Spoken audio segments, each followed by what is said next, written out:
Eu vi o Sítio da Mulher Morta e achei que a tua interpretação foi fantástica. Foi um projeto que me deu muito prazer fazer e, claro, agora estou curiosa para ver o que é que resultou dali, né? Exatamente. E como é que foi fazer, porque já foi durante a pandemia a rodagem, não foi? Já foi durante a pandemia e, na realidade, foi um pequeno bombom no sentido em que, quando a pandemia, pronto, começou a ficar mais grave em Portugal e seguiram-se os ininterruptos estados de emergência, eu estava a ensaiar uma produção no Teatro de Almada com um encenador com o qual eu já tinha trabalhado há alguns anos atrás, que eu gosto bastante, que é o Peter Kleinert, que é um senhor com muita experiência e com alguma idade em cima também, e tendo em conta todas as questões sanitárias que a pandemia nos veio trazer, tornou-se perigoso,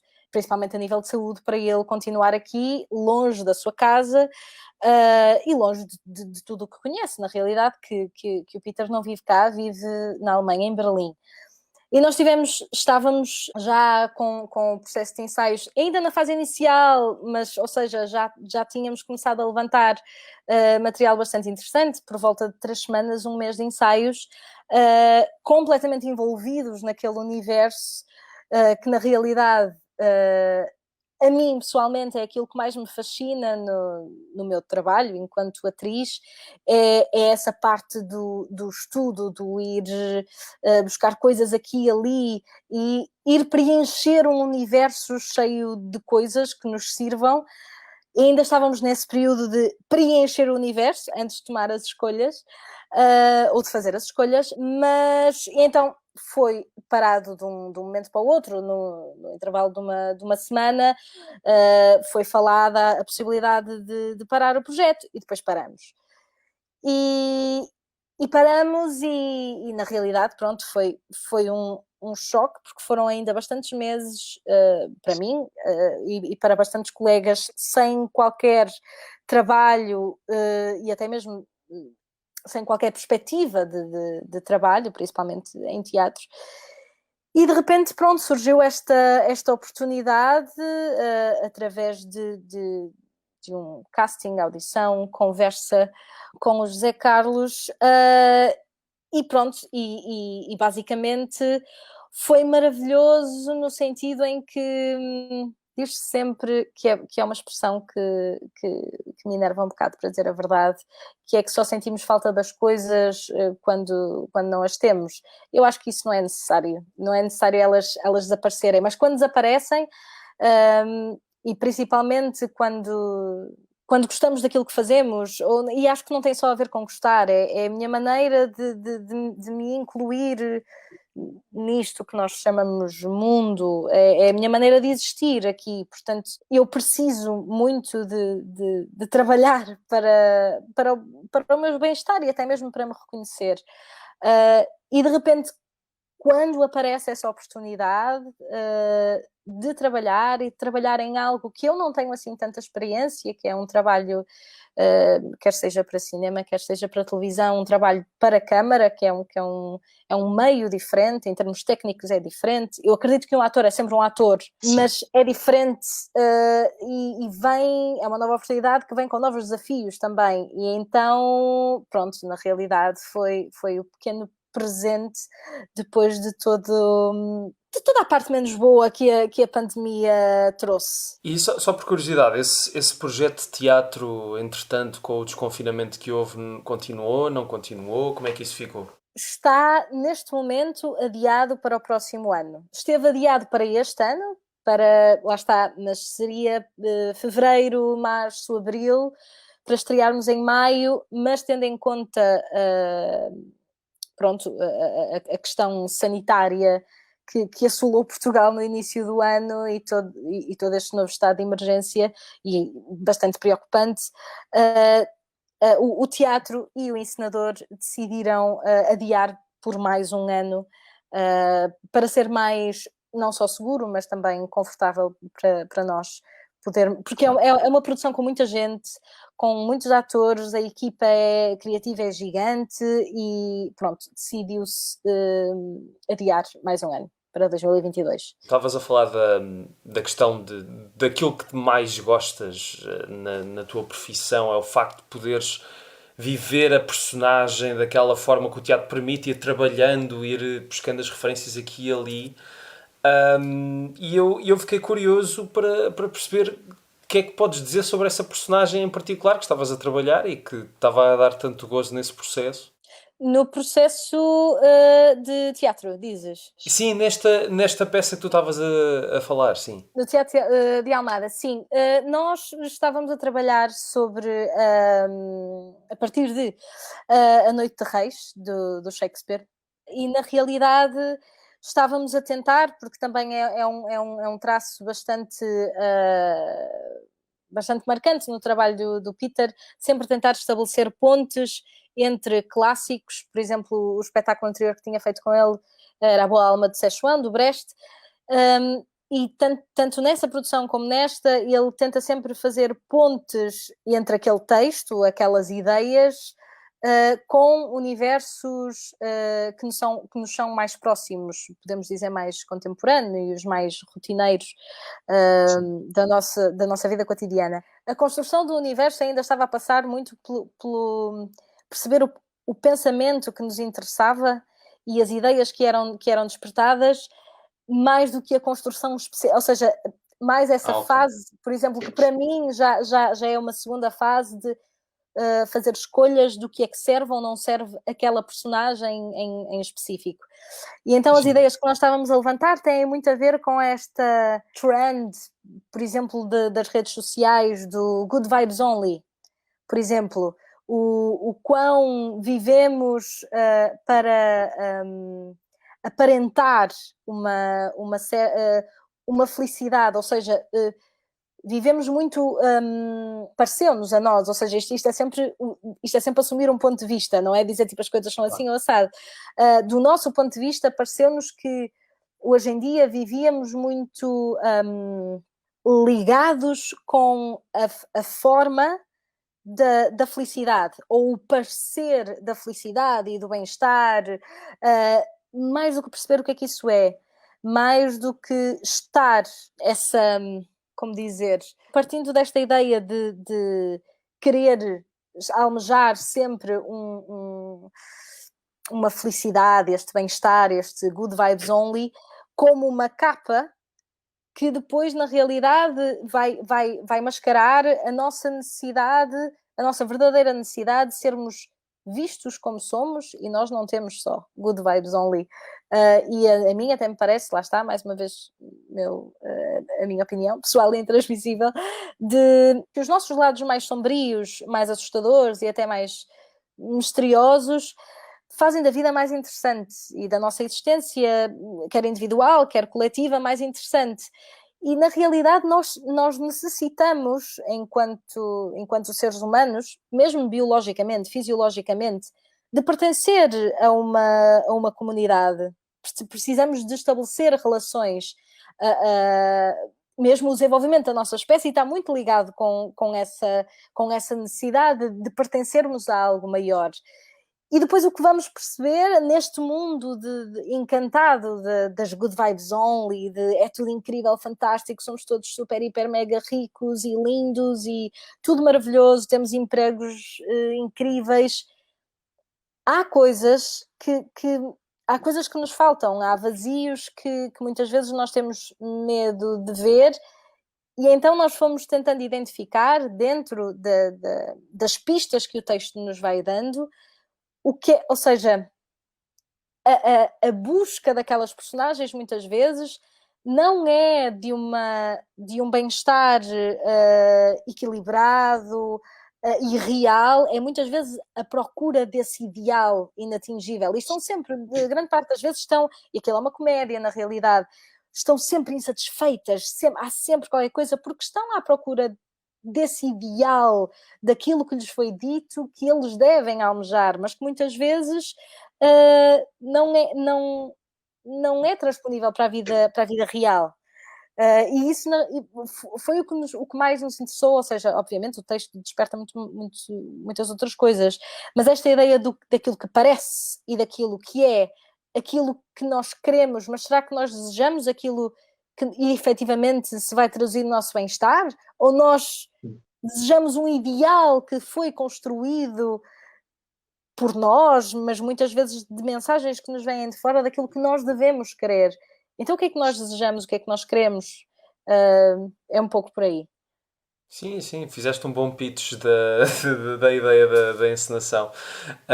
Não, e é um tema que de facto quer dizer, ao contrário, sei lá, quer dizer, ok, que a peça é de Shakespeare, portanto não é propriamente de agora, mas como essa abordagem com problemas modernos pelo meio, tu também saberás muito bem pegar nisso, não é? Não é propriamente vamos fazer esta peça como se estivéssemos no século XVI. Não, é pegar.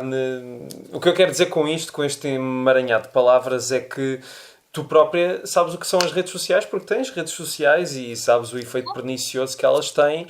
E a minha curiosidade é perceber de que forma é que puseste a tua experiência e se calhar coisas boas ou más que se tenham passado contigo nas redes sociais, estavas a pensar meter isso na tua abordagem ao espetáculo. Sim e não. E com isto digo, eu, por opção, normalmente não gosto de me cingir, ou seja, no meu trabalho, não gosto de me cingir às minhas experiências pessoais, pelo menos única e exclusivamente. Claro, também são um material de trabalho, mas não gosto de me cingir a isso, muito menos começar por isso, porque eu acho que para construir uma personagem, uma identidade diferente da minha, ela tem um outro ponto de vista, tem outra. Uhum. Ou isso é o que eu almejo criar. Às vezes consigo, Sim. às vezes aproximo mais, outras vezes menos. Mas nesse sentido de criar um ponto de vista diferente do meu, procuro cingir-me a um estudo analítico, inicialmente, mas claro, sou eu que estou a construir, portanto esse meu ponto de vista também já está lá presente de alguma forma. Eu tento é que não seja muito impositivo nem muito direto. E no que toca a esta questão das redes sociais, acho que, mais uma vez, depende do ponto de vista. Eu acho que torna-se fácil e por isso se calhar um bocado mais confortável para nós definirmos, gostamos, ou são úteis, ou têm coisas boas, ou não, só têm coisas más, e o destilar de discursos de ódio e mais alguma coisa, lá está. Depende da forma como somos usados. Eu acho que muitas vezes, e voltando também ao universo das personagens da Noite de Reis, também uma coisa que me interessou foi a desresponsabilização pela necessidade de tomar escolhas relativamente àquilo que nos é apresentado. Porque as redes sociais, no ponto de vista na ótica do utilizador, agora falando das minhas redes sociais, já tiveram um impacto bastante negativo no meu bem-estar cotidiano. Mas depois acho que a partir do momento em que ganhamos consciência ou nos lembramos de que são as nossas opções que vão ditar a forma como as coisas nos afetam, ficamos mais protegidos e, na realidade, o uso das redes sociais pode ser muito mais prazeroso e, ao mesmo tempo, menos perigoso. Porque, lá está, e mais uma vez, nesta ilha em que estão as personagens da Noite de Reis, vive-se quase num ambiente de sonho em que essa responsabilidade, lá está, a liberdade vem com responsabilidade e às vezes consciente ou inconscientemente, que eu acho que é o que acontece neste caso, as personagens não tomam decisões, não se responsabilizam pela tomada de decisões. E isso depois leva-as numa grande bola de neve à procura desses ideais e de uma ideia de quase de destino, que as coisas são assim, ou dentro muito desta ideia de ideal e desse destino pré-definido, que é válido, mas que traz problemas. Traz problemas diferentes daqueles que o livre-arbítrio nos traz. E pronto, sim. Acho que é Não, isso. mas, Desculpa, às vezes não, mas perco-me, porque começo a divagar, porque às vezes, lá está, começo a falar e começo a achar alguma coisa engraçada ou interessante para mim. E começo a divagar um pouco, lá está, falta de experiência em ser concreta neste tipo de situações. neste podcast são os convidados que têm de falar, não sou eu.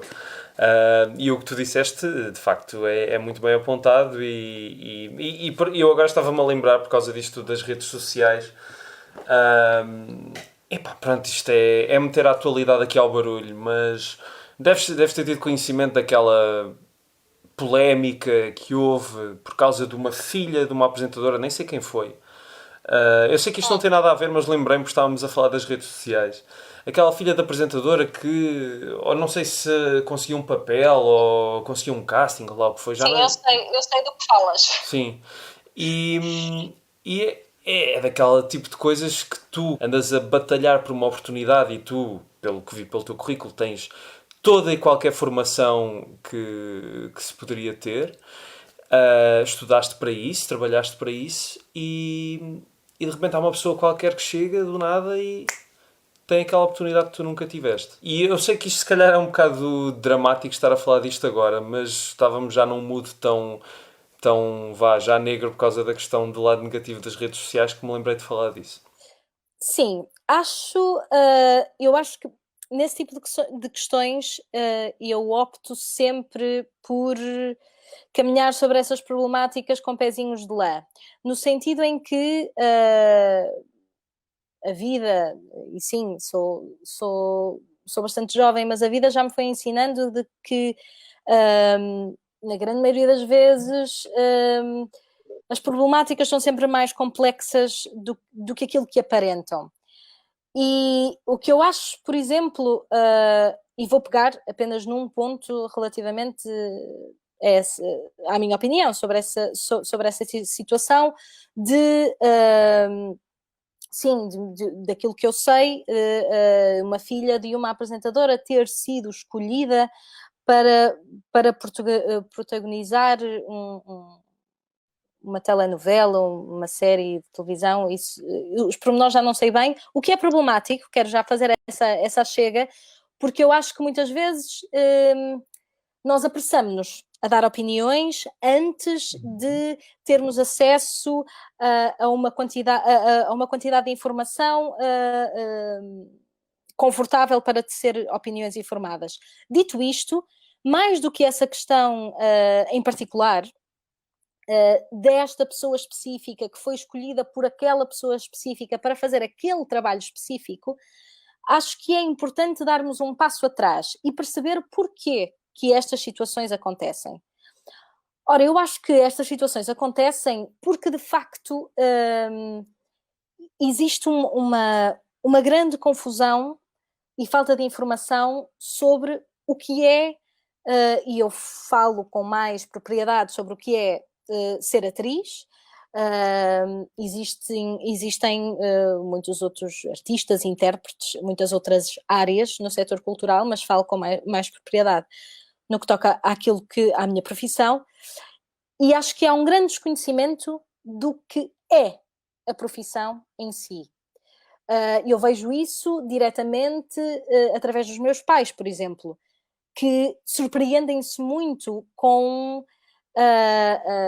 a formação a quantidade de informação na qual eu senti necessidade de investir para conseguir aprimorar as minhas ferramentas para ser atriz. A quantidade de trabalho inerente, porque é um trabalho. Eu, relativamente à ideia de talento, há pessoas que acreditam nela, há pessoas que não acreditam. Na minha perspectiva, é-me um bocado indiferente. Porque se o talento existe, eu não fiz nada para ele cá estar ou deixar de estar.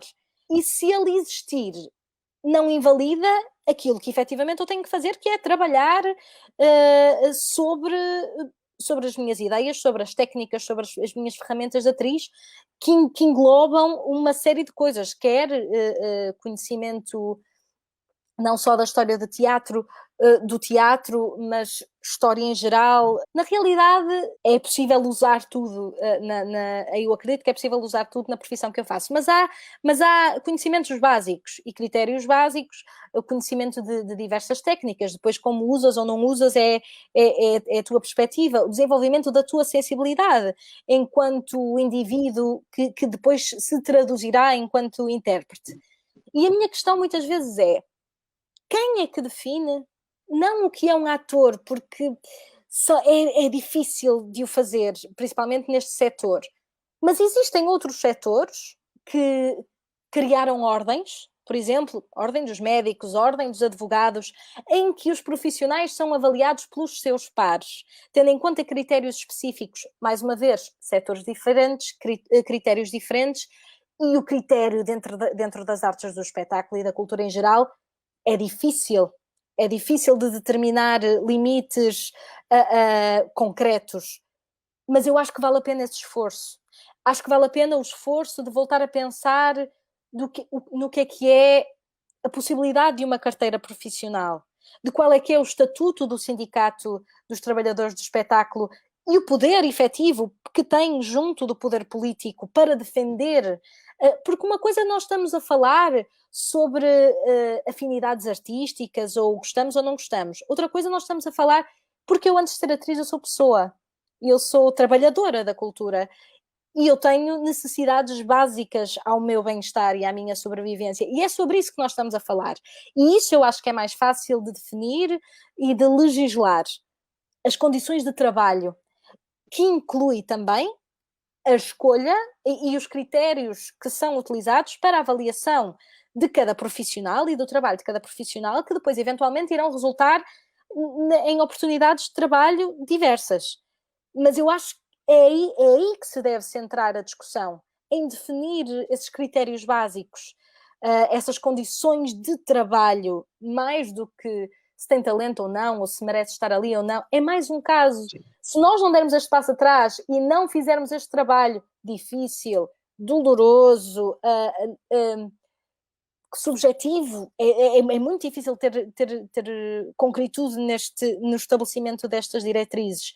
Mas se nós continuarmos a adiar fazer esse trabalho, estas questões vão voltar a surgir e a qualidade de vida e o bem-estar dos trabalhadores da cultura não vai ser alcançado tão rapidamente. Porquê é que achas que essa ideia do estatuto e tudo o que tu falaste, porque é que tu achas que continua a ser adiado? E provavelmente, espero que não, mas porque a pandemia mostrou, ou aliás, não mostrou porque elas já existiam, mas apenas pôs a nu as fragilidades que o setor já tinha. E eu pergunto-me se isto já é uma situação que já se arrasta há tanto tempo, porque é que isto acontece, não é? Quer dizer, qual é a razão para isto estar assim? Boa pergunta, tenho-me debruçado sobre isso bastante, porque na realidade eu acho que é, mais uma vez, mais fácil queixar-nos ou revoltar-nos relativamente a questões concretas do que ir perceber de onde é que essas questões nascem e formas de resolvê-las. Exatamente por isso, e se queres te diga, eu posso atirar ideias para o ar, mas ainda não, mas também ainda não consegui chegar a essa conclusão. Interesso-me cada vez mais por isso e talvez por isso sinto, por exemplo, que me faltam ferramentas e conhecimento técnico para conseguir lidar com este tipo de questões, e talvez por causa disso tenha-me surgido um interesse cada vez maior em investir em formação académica, até no ramo das ciências políticas, exatamente para tentar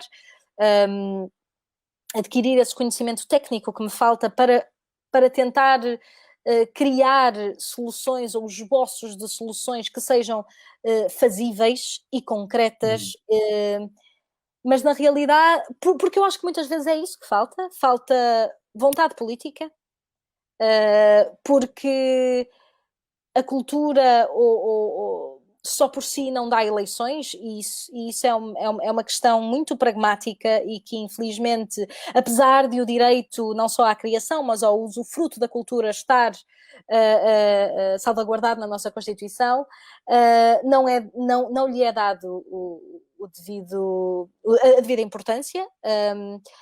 E na realidade também acho que advém de... Isto, se calhar, mais uma vez, é uma opinião um bocado naive, mas é um ponto de partida. Eu acho que muitas vezes, como muita gente, na realidade, não só deste setor, nós passamos tanto tempo a tentar sobreviver dentro desta lufa-lufa do capitalismo desenfreado, que não temos tempo, ou não guardamos esse tempo, para pensar em problemáticas de base que precisam de ser resolvidas. E eu digo-te, eu estreiei-me profissionalmente enquanto atriz em 2010. Eu ainda não me tinha sentado comigo mesma e já tinha consciência de uma série de problemas que me entram pela porta dentro. Eu não tenho possibilidade, por exemplo, de comprar uma casa, e isso é uma coisa que me atormenta, por exemplo. E agora estou a falar, lá está, de mim. Muitas vezes eu penso na possibilidade, se existe a possibilidade real de ter filhos enquanto atriz em Portugal. E isso é uma coisa que me atormenta. E como essas questões já me entram pela porta de casa, assim dizendo, há muitos anos. Mas só agora, recentemente, desde um bocadinho antes da pandemia, para ser honesta, depois a pandemia, lá está, também veio intensificar essa minha sede por conhecimento e para tentar resolver, ou pelo menos apresentar soluções para problemas já muito antigos. Mas só agora, passados quase 10 anos, é que eu realmente me quis responsabilizar ou procurar uma parte ativa na resolução desses problemas. Mas uma coisa é certa, eu acho que quase, lá está, política, acho que requer isso mesmo. Acho que é algo que precisa de ser feito, pensado em comunidade, dentro do setor, exatamente pelos nossos pares, não por pessoas que não têm os conhecimentos básicos, quer da realidade do setor, quer... Lá está, e isto um bocado para cruzar mais uma vez com quem é que tem oportunidade para fazer o quê. Mas quem é que toma essas decisões? É quem tem o poder económico para o fazer? Mas serão esses os critérios que nós devemos privilegiar? Eu duvido. E pronto, e assim sendo, para tentar responder à tua pergunta, ainda não sei, mas estou ativamente a fazer por saber, porque assusta-me muito. E mais uma vez, eu acho que independentemente de gostarmos ou não gostarmos do trabalho deste ou daquele ator ou daquele intérprete, ver pessoas com currículos preenchidíssimos, com trabalho reconhecido, ver estas pessoas a chegarem a um final de vida ou a qualquer altura na sua vida completamente desprotegidas, completamente deixadas à sorte de terem onde viver, de terem onde comer. Há que salvaguardar as necessidades básicas de profissionais que sejam da cultura, seja de onde forem, enquanto pessoas. E claro que, mais uma vez, isto depois também toca em ideologias pessoais, obviamente, mas também não vou mentir que não é que eu tenha uma agenda para levar para a frente, mas tenho ideologias e tenho valores sobre os quais me alicerço, e como eu me alicerço enquanto pessoa, o meu eu profissional também se alicerça nisso. Porque claro, estamos a falar de pessoas, antes de estarmos a falar de atores, de médicos, de lixeiros. Estamos a falar de pessoas. Sim. Falaste na ciência política e se não dissesses, acho que qualquer pessoa perceberia que que tu estás quase pronta para fazer uma carreira política, pelo menos pela forma como tu articulas os teus pensamentos. Isto não estou a dizer, não estou a insultar, estou a dizer exatamente o contrário. Não, eu tenho um grande gosto pelas ciências políticas, pela psicologia, pela sociologia. Para mim, lá está, mais uma vez, eu acho que isso é algo que eu almejaria mudarmos na nossa gíria portuguesa, que é o artista, ou ei, aquele gajo é um ganda político. E agora veio um bocado a minha veia tripeira ao de cima. Termos isso como um insulto. Não tem necessariamente que ser. A mim, quando me chamam, grande artista, eu fico muito contente. Pronto. E houve outra coisa que tu disseste que não sabias se o que tu estavas a dizer seria muito naive. Eu não acho que seja naive, eu acho que muito pelo contrário. É bom que nem toda a gente do setor, e eu fui conhecendo algumas pessoas do setor, porque também trabalhei em cinema e assim, é bom ouvir pessoas que não estejam já derrotadas e eu percebo como é difícil e como é difícil se calhar manter o queixo erguido e andar para a frente, mas acho que essa postura pelo menos para quem está de fora, acho que dá uma certa esperança e espero que epá, não sei, agora. Pronto, era isto. Não sei mais o que é que ia dizer. E outra coisa que eu ia dizer, desculpa. Em relação a comprar casa em específico, não te preocupes, porque acho que nós somos mais ou menos da mesma geração. Tu és de 92, certo? Certo. Pronto, eu sou de 95 e toda a gente da minha idade tem esse problema também. Portanto, estamos todos no mesmo barco nesse aspecto. Mas isso é um problema. Lá está. Isso é um problema. O facto, e depois lá está, mais uma vez, aquilo que nós consideramos necessidades básicas pode mudar de pessoa para pessoa, mas ter onde viver, o que comer, lá está, onde dormir, saúde, educação, cultura,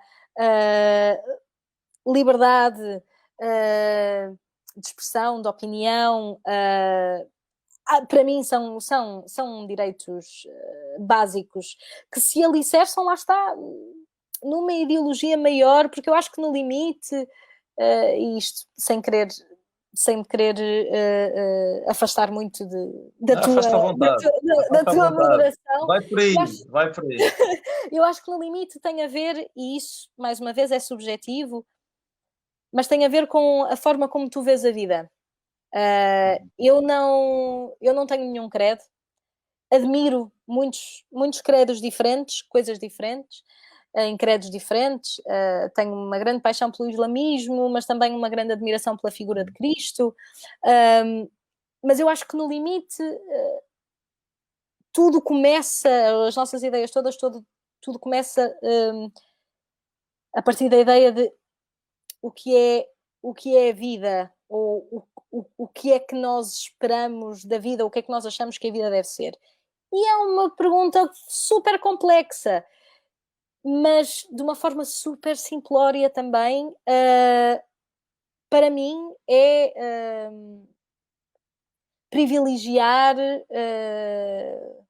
o bem-estar dentro das circunstâncias dadas.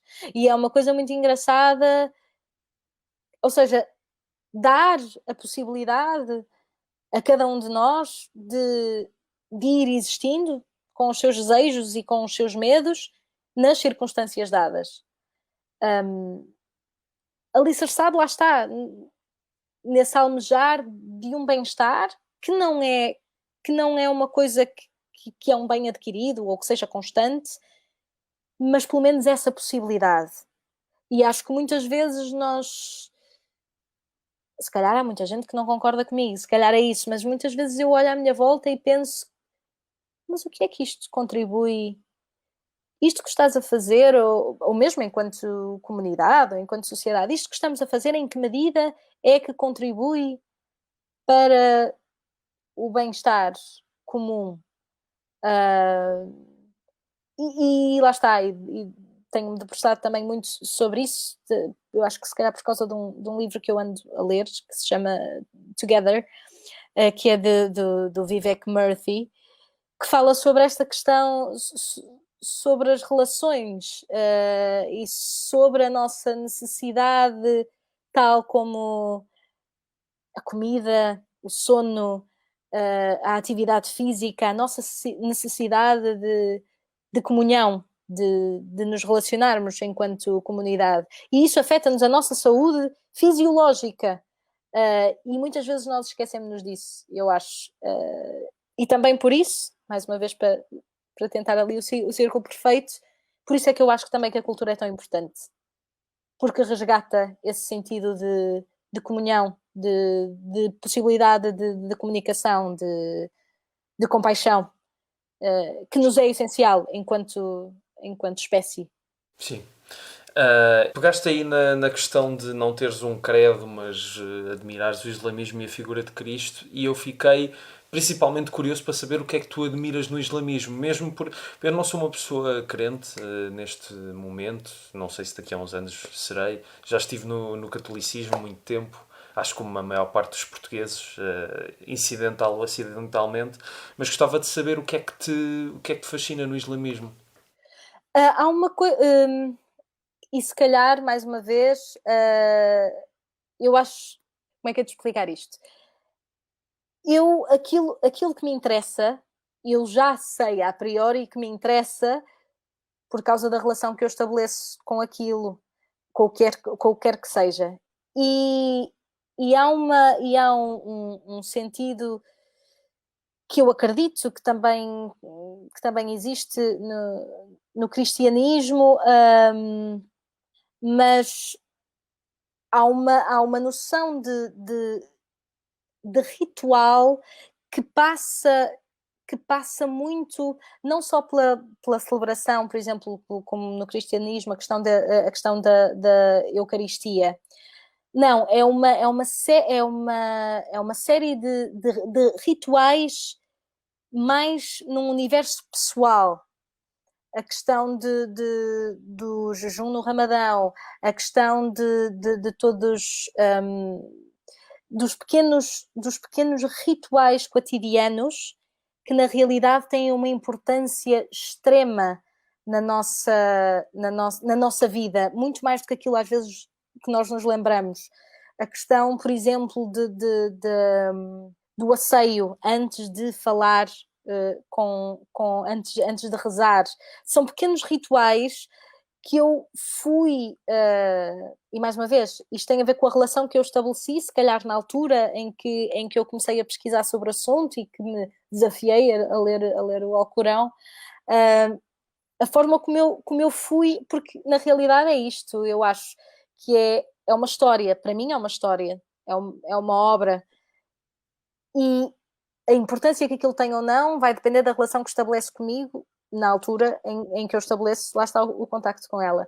Pareceu-me mais um credo mais solitário, porque passa muito sobre estas rotinas pessoais, e também a questão que a mim me fascina muito, que é a questão iconoclasta, da não representação, que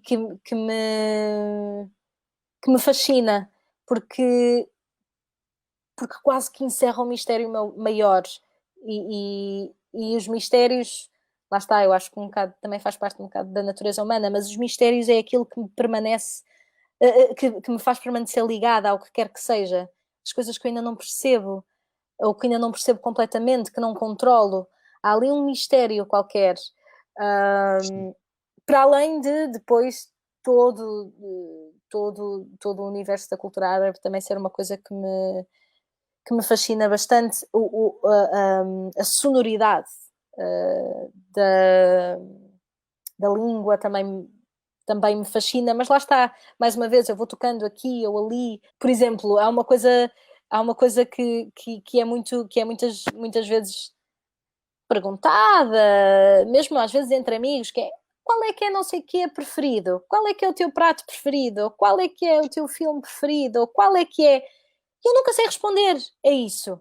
Nunca sei. Eu consigo responder a outro tipo de perguntas, que é, sei lá, por exemplo, quais é que são os filmes aos quais tu voltas? E eu não sei explicar porquê, mas sei que volto àqueles, por alguma razão. Ou Sim. o que é que estás a ver neste momento? Ou, tens alguma... Dentro desta temática, ou dentro desta ideia, ou dentro desta urgência, o que é que te faz lembrar? O que é que te desperta? Qual é a música? Qual é o escultor? Qual é que é o sítio do mundo? Porque lá está, porque depende sempre desta questão do relacionamento ou do ponto de vista. Há coisas que eu já adorei e que neste momento já nem sequer me lembro, para além de eu ter uma memória péssima para referências concretas. Mas sim, acho que tem a ver com esta necessidade, e pronto, e se calhar por causa disso decidi ser atriz e não ser historiadora. Esta necessidade de estar constantemente a atualizar, a tentar estar, claro, tendo a experiência do passado, os conhecimentos, claro que sim. Uma visão, um desejo qualquer, uma vontade que me empurra para o futuro, claro. Mas essa necessidade, que é muito difícil para mim, de atualizar-me sempre aqui, agora, e que me dá a oportunidade, lá está, de mudar às vezes completamente de trajetória. Porque Sim. se eu já soubesse uma série de coisas, eu neste momento, se o corresse bem, era bailarina clássica em algum sítio do mundo onde houvesse empregabilidade para isso. Como é que foi o desvio desse universo? O desvio desse universo foi tão simples quanto uma lesão grave no meu joelho esquerdo que me privou de dançar durante quase um ano. Isto com fisioterapia, a mistura. O balé clássico é uma técnica muito exigente a nível físico e não só. E na realidade o que aconteceu é que eu tinha feito audições para prosseguir a minha formação em Inglaterra, em Londres, em balé clássico. Sim. E já estava tudo alinhavado para ir estudar para a London Study Center, balé clássico. Quando, entretanto, esta lesão por excesso de trabalho e excesso de treino aconteceu e que me fez ter que parar, no mínimo, o prognóstico inicial seria no mínimo meio ano, para descansar, fazer fisioterapia e tudo mais. Mas eu, na realidade, pensei, tipo, não, eu não vou pôr a minha vida em pause. Em pause durante o meio ano, um ano que seja. E como eu também já tinha formação em teatro, eu fiz o meu 12º na Academia Contemporânea de Espetáculo, no Porto, e já tinha essa formação em teatro e esse interesse, que à data era secundário, a dança era a minha prioridade. Tendo em conta as minhas circunstâncias, mais uma vez, as circunstâncias dadas, tornou-se uma possibilidade, lá está, de futuro a curto prazo. Naquela altura era aquilo que eu pensava, é a curto prazo. E então fiz, assim, um pouco à última da hora, audições para algumas escolas que ainda tinham cursos longos abertos, porque à data a maioria das audições já tinha acabado.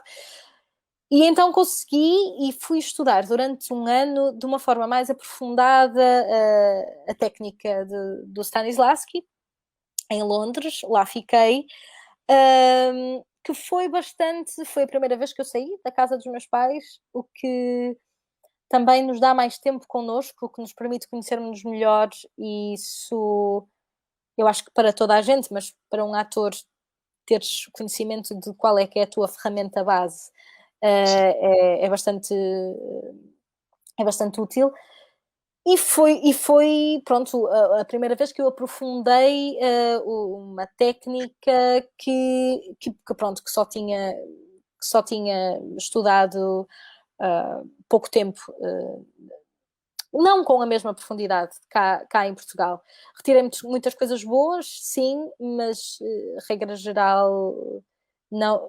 Lá está, eu acho que como todas as técnicas que vou experimentando, e mesmo hoje em dia tento, à medida quer das minhas possibilidades quer de agenda, quer financeiras, continuar a minha formação e ir conhecendo outras técnicas, outros métodos, mas depois eu vou retirando o que me é útil de uma e de outra, sem seguir, lá está, mais uma vez, de uma forma única, esta ou aquela técnica. Não, isso também de facto surpreendeu-me, quer dizer, não é surpreendeu, mas fiquei fascinado com isso, o facto de continuar sempre em informações pontuais, não é? Lá está, mas tens continuado. E também é porque é uma necessidade de. E eu admiro quem é assim, o facto de. A pessoa sabe que nunca vai saber tudo, não é? Aquilo que também tu estavas a falar há bocado. O que é E maravilhoso e terrível ao mesmo tempo. cá por causa Pensar. daquilo de um dia vais morrer e sabes que não viste aquele filme, ou viste aquele disco, ou leste aquele livro, esse tipo de coisas. Sim, sim, sim, sim. Ok, pronto, está bem. Está explicado. Então, olha, e desculpa que temos falado pouquíssimo do teu trabalho, mas eu vou ouvindo o que tu dizes e vou apontando algumas coisas e há bocado estavas a fazer retoricamente a pergunta de, em vez de ser qual é o teu filme preferido, quais é que são os filmes a que voltas? E eu gostava de já agora fazer-te essa pergunta, quais é que são os filmes a que tu voltas? Por alguma razão, tu regressas porque te dizem qualquer coisa. Sim.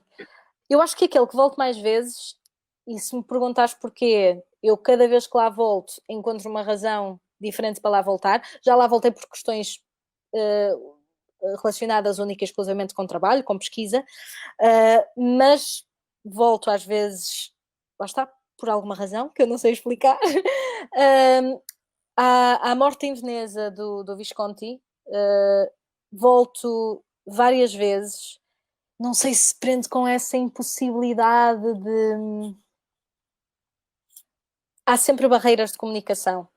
E isto assim parece uma coisa muito técnica, mas não tem nada a ver com isso. Tem a ver com, para mim, eu enquanto atriz, enquanto intérprete, eu estou sempre à procura de formas ou de me aproximar, tendo em conta todas as ferramentas que eu tenho, de me aproximar o máximo possível de uma ideia que eu quero falar sobre, questionar, comunicar, e nunca chega, ou seja, nunca chego ao limite de dizer tipo, está aqui, é mesmo isto que eu quero dizer. Não, há sempre ali, mas há qualquer coisa que. E então, quando eu estou a fazer principalmente um espetáculo, quando estou a trabalhar em teatro, vou constantemente, não, mas aqui se calhar é, não, se calhar a mão é assim, ou o tom de voz é assado, ou é mais não sei o quê. É tudo ferramentas para tentar comunicar uma ideia qualquer que lá está, que é concreta enquanto ideia, mas que é imaterial. E é muito difícil de copiar para este mundo das formas. E eu acho que, ou seja, e isso tem a ver com essa questão da relação e da comunicação. E o que é que acontece quando nós não conseguimos estabelecer essa comunicação, mesmo com o objeto do nosso amor, do nosso fascínio, do nosso cuidado? Há uma sensação de solidão que às vezes me atormenta. Sei lá, eu quando digo a palavra amor, claro, tem o seu significado concreto, vamos ao dicionário e tatati, tatatá. Mas há um significado mais lato, cuja minha afinidade é completamente, ou pode ser completamente diferente da tua. Ainda é completamente diferente, mais diferente de dizer o I love you ou je t'aime. E acho, não sei, se calhar é isso que me faz voltar àquele filme. Se calhar Parece. um medo de ficar sozinha, sozinha no sentido de será que mesmo rodeada de pessoas, essa questão da solidão, por exemplo, acho que é uma coisa que também que eu penso muito bastante hoje em dia, ainda mais, não só por causa desta questão da pandemia, mas com um distanciamento progressivo que nós temos tido da nossa comunidade, uns com os outros, onde lá está a questão empática ou a compaixão é vista como uma fragilidade e não como um superpoder, que é uma coisa que eu também não compreendo. Se calhar é isso que me faz voltar àquele filme, para além de uma banda sonora incrível, não é? Bem, de facto, eu já vi o filme há uns anos, mas quando tu falaste em barreiras de comunicação, eu percebi logo o que tu querias dizer com isso. E agora também me puseste a pensar nessa parte da solidão, e de facto, quer dizer, é um tema que tem sido recorrente, acho que para nós e quase para toda a gente nesta altura. Mas eu já nem sei o que é que ia perguntar, mas Desculpa, sim, eu já te não, disse, eu não, não não, não faz tenho, mal. eu começo a viajar. Fizeste bem, eu é que já não sabia, mas era por causa dessa questão da solidão. Não sei se tens mais alguma coisa a acrescentar sobre esse tema. Não, a não ser uma coisa que eu ouvi, e agora vou para uma referência completamente diferente, mas foi uma série que eu vi há muito pouco tempo e que me ficou na cabeça, que na realidade toca também com a questão do islamismo, e que também foi um bocado isso que me fez ver, se bem que tem a ver com muito mais do que isso. Que é uma série, eu não sei se é da HBO, se é da Hulu, qualquer coisa, não sei em que plataforma é que está, mas é uma série que se chama Rami, que Ok, foi conheço. escrita e protagonizada por um humorista que se chama Rami Youssef, e ele estava a falar, ou seja, criação dele, e ele estava a falar sobre aquilo que ele, porque é que ele decidiu fazer a série, ou porque é que ele faz aquilo que faz, e ele disse uma coisa que eu achei muito curiosa e que na realidade eu acho que vou roubar para a minha própria demanda, enquanto intérprete, que é, eu fiz isto, ou seja, eu escrevi esta série com, com o intuito de conseguir que as pessoas se sentissem menos sozinhas. Uh, e eu, e eu pus-me a pensar sobre isso, pensei, sim, eu acho que as obras que mais me tocam, sejam elas quais forem, é, é porque estabelecem uma comunicação a um nível qualquer comigo. E existindo essa comunicação, eu estou menos sozinha. Quer, quer seja por identificação ou por nos revermos em alguma coisa, mas aquele momento de relação teu com a obra, e a obra foi feita, pensada, cuidada, criada por alguém. Portanto, há sempre essa questão da relação e ficamos menos sozinhos. E pronto, e lembrei-me disto por causa desta questão da solidão, porque eu achei muito curioso. Sim, que engraçado, a arte poder ser esse veículo para nos sentirmos todos um bocadinho menos sozinhos, porque nós queremos todos pertencer a alguma coisa. Nós queremos todos Claro. ser vistos, ouvidos, amados, reconhecidos, e por isso a solidão assusta tanto. E achei curioso isto, só. Sim, de facto a solidão assusta, mas nisso concordo a 100% contigo. A cultura e a arte de facto têm essa função, e mais perceptível ficou com a pandemia e com tanta gente a ter de ficar em casa com demasiado, às vezes, há algumas com demasiado tempo livre, outras nem tanto, mas com essa sensação de solidão, e às vezes um bom livro, ou um bom filme, ou uma boa série, ou um bom disco não é que seja uma solução para isso, mas ajuda a atenuar um bocadinho, e isso já é qualquer coisa. Sim, sim, acredito que sim. Olha, eu não te quero tomar mais tempo, mas gostava só de terminar. Não sei se queres falar de alguma coisa que estejas a fazer agora, qualquer coisa só para fecharmos. Uh, eu agora, neste momento, estou como cidadã responsável a cumprir o Não, o sim, meu estou a dizer. confinamento. Sim. Não, em termos de trabalho, lá está, mais uma vez, eu estaria neste momento a trabalhar para a tal produção que nós já falamos no início da conversa, que teve Uhum. que ser adiada, e pronto, e na realidade estou desempregada. Neste momento não estou a trabalhar em nenhum projeto, porque pronto, já tinha salvaguardado a disponibilidade destes meses para esse projeto que foi adiado. Um, mas sim, mas a vida não é só trabalho. E então, enquanto houver subsistência básica, há muitas coisas para fazer.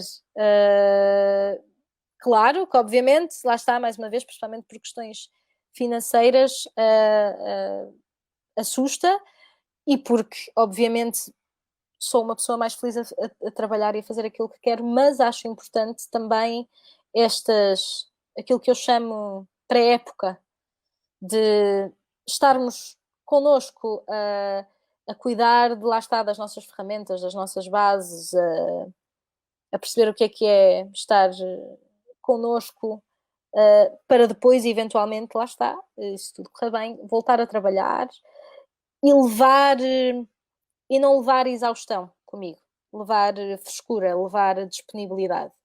E então é isso. Estou à espera que surja um projeto e pronto. E mais uma vez, lá está, a vida da atora em Portugal tem destas coisas, eu acho que em todo o mundo, na realidade.